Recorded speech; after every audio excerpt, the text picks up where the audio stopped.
Hi, this is our organizational change presentation for Lululemon, and I am Jacqueline Klink. I'm Maria Cox. And I'm Garrett Pettit.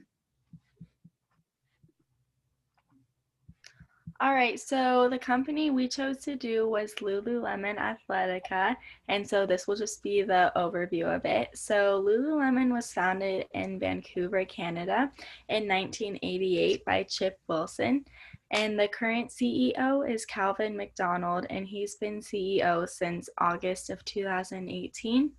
Lululemon is a technical athletic apparel company that's made for yoga, running, training, and many other sweaty pursuits. It includes things like clothes for men and women, along with accessories. And then the picture that I added is their manifesto, and it's one way of sharing Lululemon's culture with the community, and it's constantly evolving. And they're just bold thoughts that allow for some real conversations to be taken place.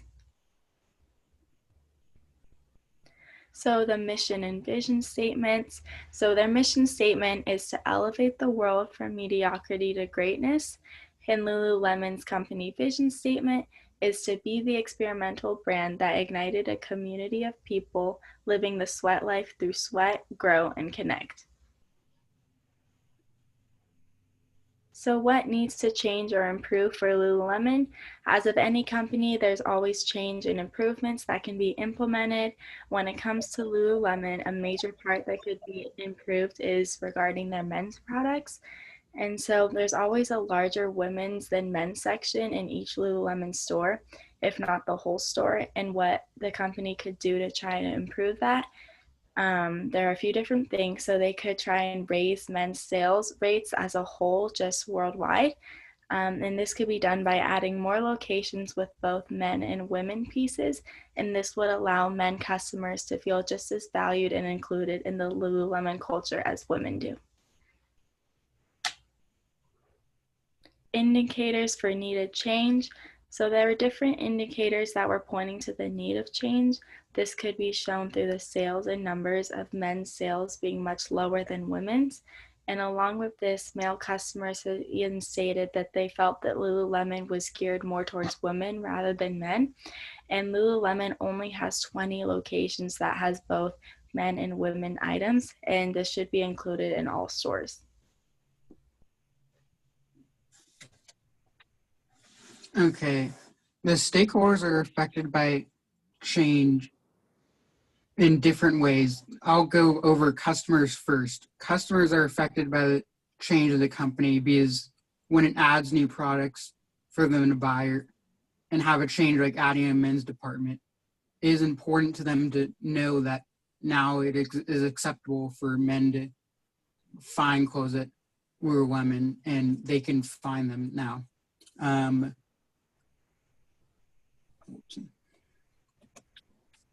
Lululemon affects customers also because it knows now that women can buy clothes for the men in their life without having to go to another store. And when customers know about change, it makes them trust the company more and become more loyal to them.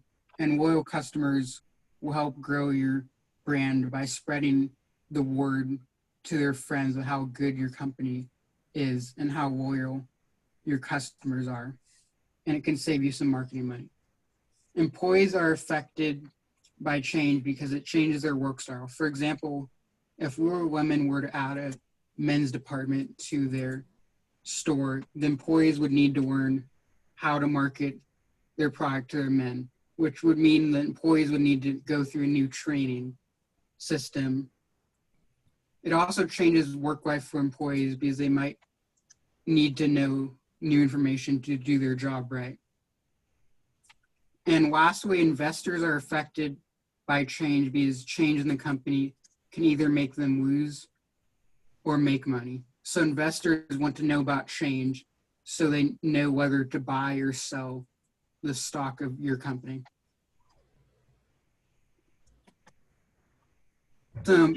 So how we're intimate to change and the agents of change are first, Nikki Newberger can help change by deciding to market more towards men and change the outline of the store to add men's sections in the store. And Christopher Zimmerman is the director of merchandise.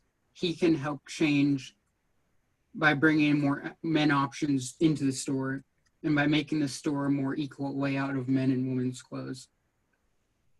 The marketing team helps implement men's clothes by making commercials, campaigns, and collaborations about new men's clothes. This will help build awareness and create more appeal for the new men's clothes. In order for changes to occur within this company, communication must take place.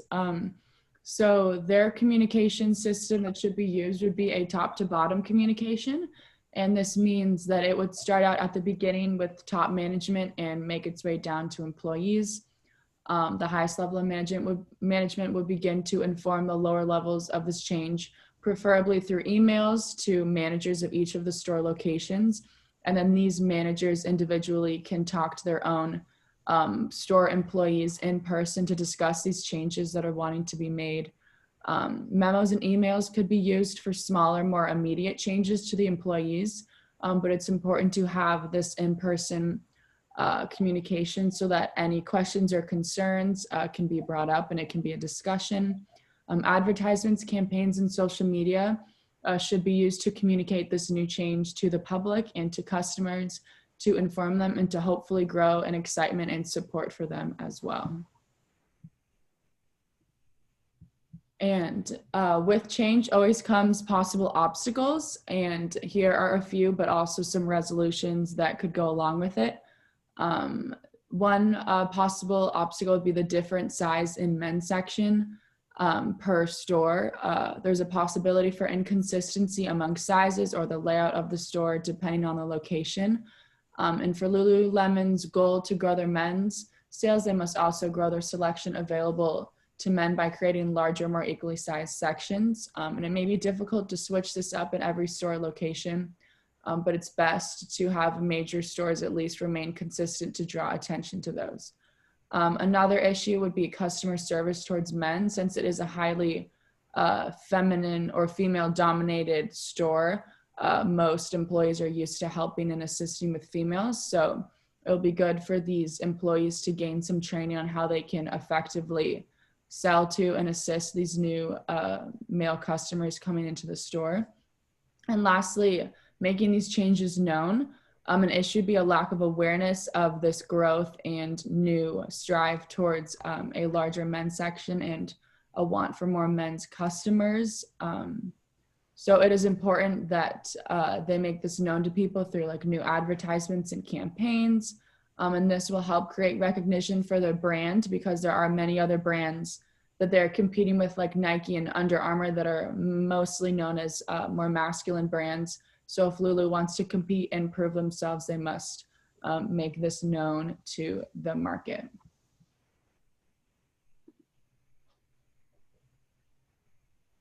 Oh, and a timeline for the completion of this would be roughly 3 to 4 months, and it would depend on each individual step.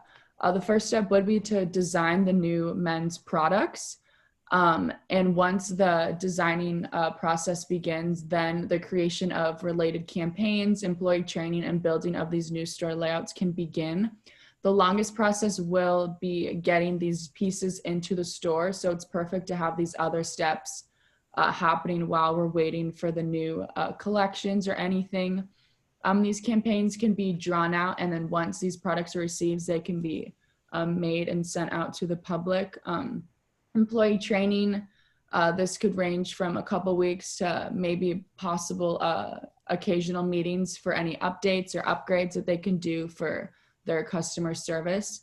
And building the new store layout will also probably take a decent amount of time, similar to the full completion of the new products. Depending on the store, if they just need to rearrange or possibly just remodel the inside of their buildings to make it a more equal layout for walking in for both men and women's sections. Okay, so benefits of recommended change are that Lululemon would get more male customers by the change that we're recommending. And this will help them build a reputation of being able to sell to both men and women, which their competitors both can do right now. Right now, they're a female-dominated store, and if they can sell to men too, it'll help them compete better with their competitors that like Nike and Under Armour. It is important for Lululemon to not only keep up, but surpass if they want to be the best. With more male customers, it will lead to direct increase in revenue for the company. The main goal is to increase the sales of the men's department. So even if they don't actually come to the store, they can shop for themselves. They could still buy clothes online, or if women are shopping for themselves and see a large men's section, they may be more interested to pick up some pieces for the man in their lives. Some questions people might ask about this presentation are, why does Lululemon need to market their product to men? The answer to that is that Lululemon needs to market their product to men because it'll get them more customers and increase their revenue. The main reason they need to market to men, though, is because it'll help them compete with competitors like Nike and Under Armour. Another question they might ask is, how do you convince men to buy clothes for Lululemon? And that is a very good question, because Lululemon right now is a female dominant store and men do not like going there. But they need to market, in order to get men to go there, they need to market the product more towards men, because right now most men think it's a clothing store for just female. Lululemon needs to find a way for it to be socially acceptable for men to wear their clothes. And a good way to do that is to have a male celebrity endorse their men's clothes. Because if a celebrity is wearing someone's clothes, then everybody wants to wear their clothes. Awesome. And here are our references that we used. And just in conclusion, all of these slides are for the change that we recommend for Lululemon. And yeah, thank you. Thank you. Thank you.